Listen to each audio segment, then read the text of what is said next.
राज्यामध्ये अवकाळी पावसासह चक्रीवादळासारखी गंभीर परिस्थिती निर्माण झाल्याचं पाहायला मिळतंय।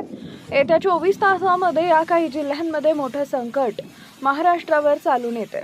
आज रात्रीत आणि उद्या दुपारी या अवकाळी पावसासह चक्रीवादळाचं मोठं संकट येणार असल्याची मोठी अपडेट समोर आली आहे। हवामान खात्यानं या 10 जिल्ह्यांना गंभीर रेड अलर्ट जारी केलाय। या भागामध्ये प्रचंड प्रमाणात नुकसान होण्याची शक्यता आहे। मुंबईच्या दिशेनं 150 किलोमीटर प्रति तास वेगानं हे वादळ आता वेगानं पुढे सरकू लागलंय। नेमकं कोणत्या 10 जिल्ह्यांमध्ये आज रात्री चक्रीवादळासह मुसळधार पावसाची शक्यता आहे ते लगेच पुढे पहा।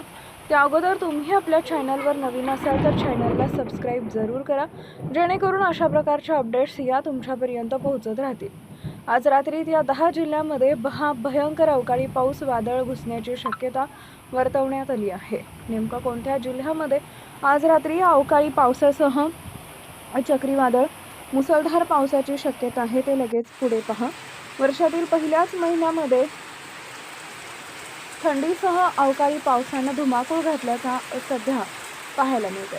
हवामान विभागाच्या अंदाजानुसार राज्यातील या काही भागांमध्ये थंडी कायम राहून पावसाची परिस्थिती निर्माण होण्याची शक्यता दर्शवण्यात आली आहे। आज रात्री आणि येत्या 12 तासात हा अवकाळी पाऊस महाराष्ट्रातील या भागांमध्ये प्रचंड ताकदीनं तुटून पडणार असल्याची मोठी अपडेट समोर आली आहे। गेल्या 8 दिवसांपासून प्रचंड ताकदीनं मोठा पाऊस पडतोय, त्यातच आता महाराष्ट्रावर प्रचंड मोठं संकट या ठिकाणी आलंय।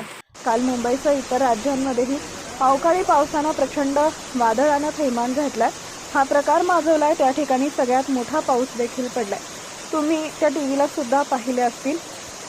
तोच कहर आज रात्री या 10 जिल्ह्यांमध्ये 12 तासाच्या आतमध्ये येणार असल्याची माहिती समोर आली आहे। आज उद्या आणि परवा 3 दिवस महाराष्ट्रातील या भागांमध्ये मुसळधार पावसाचा थंडीसाठी हवामान रेड अलर्ट या ठिकाणी जारी केलाय।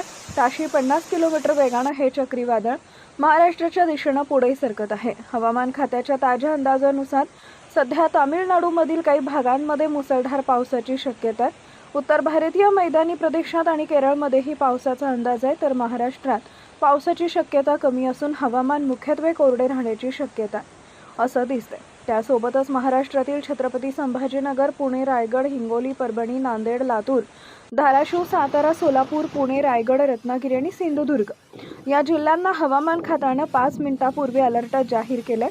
मुंबई, रत्नागिरी, सिंधुदुर्ग आणि छत्रपती संभाजीनगर, विदर्भातील काही जिल्ह्यांना येलो अलर्ट देण्यात आलाय।